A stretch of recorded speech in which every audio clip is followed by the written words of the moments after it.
పార్వతీపురం మన్యం జిల్లా పాచిపెంట మండల ప్రధాన కేంద్రం పెద్దగెట్ట జలాశయం వద్ద రైతులకు సాగునీరును అందించే కార్యక్రమం జరిగింది.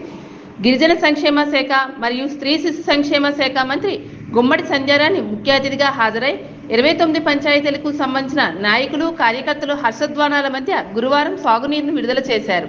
తదనంతరం అధికారులు ఏర్పాటు చేసిన కార్యక్రమంలో ఆమె పాల్గొని మాట్లాడారు. చంద్రబాబు నాయుడు గారు శాంక్షన్ చేసినటువంటి దాదాపు 29 కోట్ల రూపాయలను ఇక్కడ శాంక్షన్ చేశారు.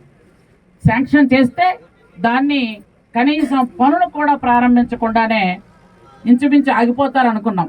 కానీ ఎవరో ఒక మొత్తానికి వీళ్ళు వచ్చారు, కాంట్రాక్టర్లు వచ్చారు, 1,45,00,000 పనులు చేశారు.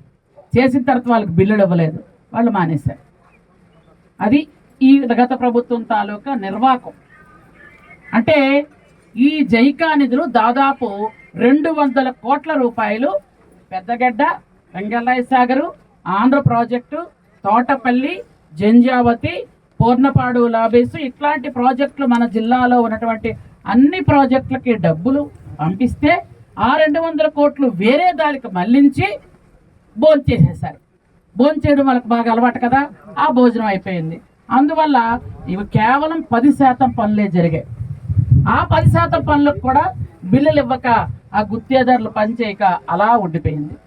అలాగే వెంగళరాయ సాగర్లో కూడా 53 కోట్ల రూపాయలు శాంక్షన్ అయితే అక్కడ 10 కోట్ల పని అయ్యింది. అంటే దాదాపు 20% పని అయితే వాళ్ళకు ఒక్క పైసా డబ్బులు కూడా చెల్లించకపోవడం వల్ల అక్కడ పనులు ఆగిపోయాయి.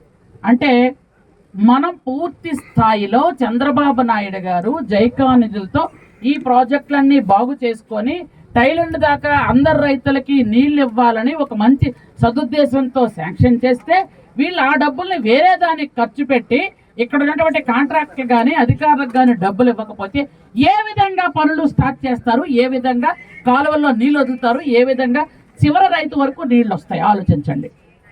అంటే వీళ్ళకి తినేయడం, పడుకొని పోవడం అలవాటు తప్ప కానీ ఇది ఏది అలవాటు లేనట్టు ఉంది.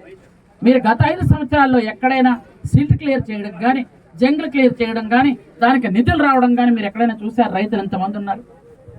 పార్టీ పరంగా నేను చెప్పట్లేదు ఇక్కడ, ఎందుకంటే వేరే పార్టీ సర్పంచ్ గారు కూడా ఉన్నారు, ఆయనకు కూడా తెలుసు గత 5 సంవత్సరాలకు ఏదైనా ఒక్క పని చేశారా. ఆ పని చేయకపోవడం వల్ల ఉండిపోయింది. నేనేమంటున్నానంటే మనకి